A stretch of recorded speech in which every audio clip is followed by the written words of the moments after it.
Mbah saya itu terkenal wali, yang bapaknya bapak. Itu kalau kesini nyifati Badullah satu. Nur isido mondok gini itu enggak apa-apa. Pondok elek lah, kiaimu wali. Zaman itu bapak itu di kamar kursi ya masih ada kakinya. Saya dulu sering dijak ke sini sama bapak. Jadi mbah saya itu terkenal wali dulu. Jadi mbah saya itu tirakat terus sampai kapundhut itu poso terus. Kebetulan cucunya agak niru. Saya tidak niru itu karena itu Gus Zaki. Memang disuruh tidak niru. Kata mbah saya, kira usah tirakat, wis tak tirakati aku. Gitu. Jadi saya, Mbah Mun juga gitu. Kowe haram tirakat, wis tak tirakati aku. Saya seneng sekali. Tapi tua-tua kok mikir putu. Nah, terus nirakati putuku sopo. Jadi mulai jadi kiai betul Mas Nadif, saya ini sudah mulai mikir putu. Karena saya ini termasuk orang yang kecelok alim yang enggak banyak orang menghormati karena sudah diramal sama mbah-mbah. Di dulu mbah saya Mbah Nur Sam itu, kakak saya itu SMP, SMA. Kakak saya yang kedua juga SMP, SMA. Mbah saya itu Mbah Nur Sam itu yang nganterkan bapak ketika mondok sini itu. Yang ikrar karo Badullah wali Mbah Nur Sam itu. Ahli tirakat, ahli puasa. Itu bilang, Nur, anak sing iki aja pondok, aja sekolahno. Sumben sing ngalim ku anak sing iki. Ketika saya hampir tamat SD sama mbah saya Tuban, mbah saya Narukan juga di Sabdo begitu. Singkat cerita saya mondok sarang.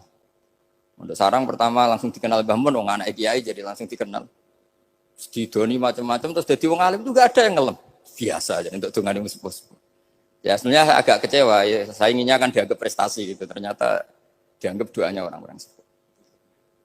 Ya, makanya kula niki mriki ya rodok ya syukurlah sama Bang Mutamakin sama semuanya karena tadi kenapa saya harus cerita ini. Quran sendiri mengakui bahwa orang soleh itu diantara aturannya adalah dzurriyyatam ba'duha min ba'd. Meskipun Allah bisa bikin orang soleh dari mana saja, tapi yang legitimit itu memang dzurriyyatam ba'duha min ba'd.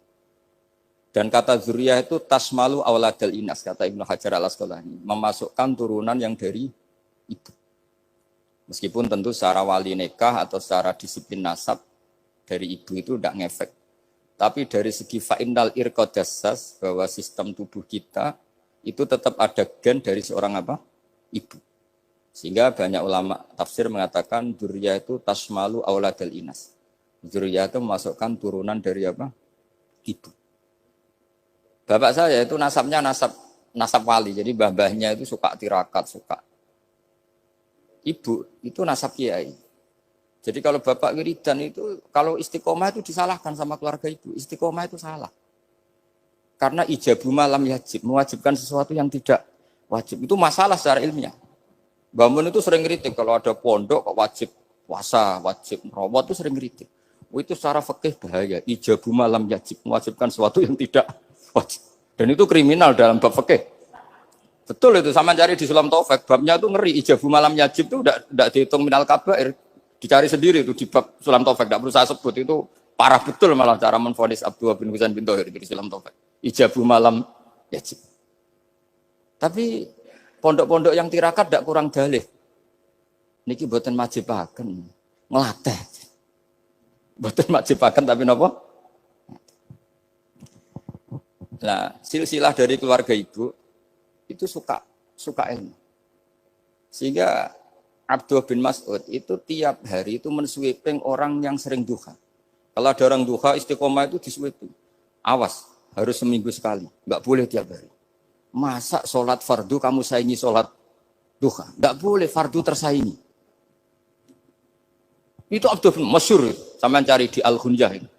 Sayyidah Aisyah kalau ada orang duha tiap hari dimarahin. Dan itu secara konstitusi ilmu benar karena Nabi Qiyamul Lail Ramadan itu hanya 4 hari yang dipandu. Lainnya itu enggak. Khasyata ayyufradu alaihim kalau dalam sahih takut dianggap fardu. Akhirnya istiqomah itu masalah di keluarga saya yang dari ibu. Nah, kebetulan kita ini suka ada istiqomah akhirnya ya seperti ini. Tapi ini ilmu harus kita bicarakan.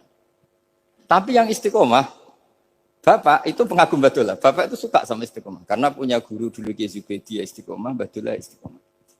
Tapi jangan kira Badullah itu hanya istiqomah. Saya punya sanad banyak. Mungkin Gus Zaki lebih tahu. Sering saya diceritain Bapak. Badullah itu nak ambek wong fasih nemen-nemen itu ya rapati cocok. Senajan to majibno fasih. Tak takoki iki ngopo. Engko nek ke fasihen darani wong awam untuk ganjaran. Mergo macane Quran gak fasih. Padahal untuk ganjaran mergo seneng Quran. Jadi Terus tak takoki Bapak, niku saged damel syariat mboten? Ya ora kena, pokoke ngono. Jadi gue ngekrori.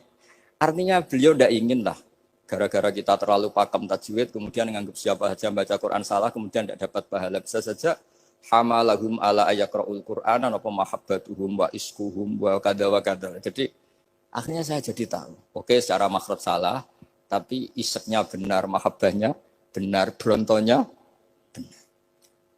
Jadi sebetulnya Abdullah itu punya sekian makalah tentang ilmu. Hikam juga gitu. Nur nak cah santri ngaji ihya itu jauh oleh, tapi nak hikam mojo. Maksudnya beliau entah kalau setelah itu Abdullah itu melarang siapa saja santri ngaji hikam itu dilarangnya ada kelas tertentu untuk boleh ngaji hikam. Nah, kenapa saya cerita ini? Karena saya masih ingat betul di antara wasiatnya Mbah Mun itu. Pirroh sebab apa Fatihah kok ihdinas siratal mustaqim bukan siratoka tapi siratal ladzina an'amta alaihim.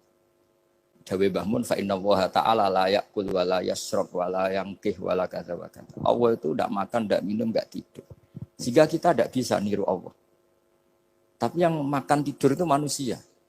Sehingga kalau ingin dekat Allah ya niru siratal ladzina bukan siratoka.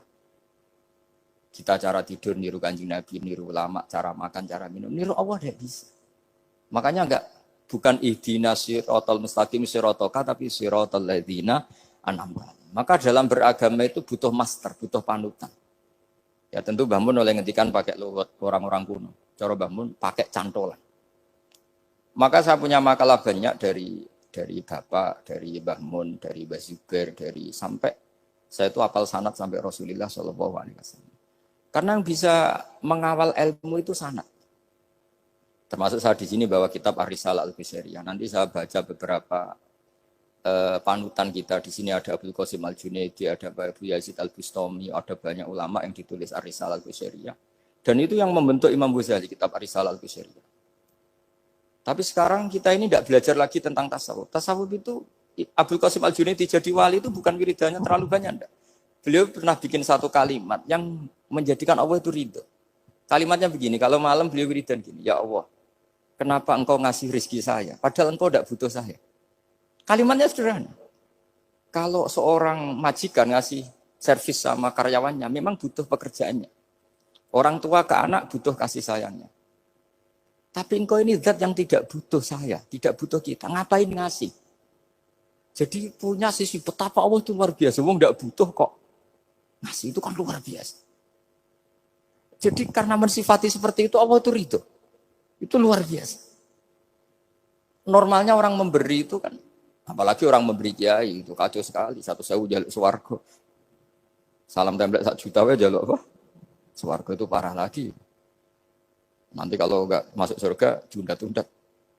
Itu ngeri lagi itu. 1 juta minta apa? Surga.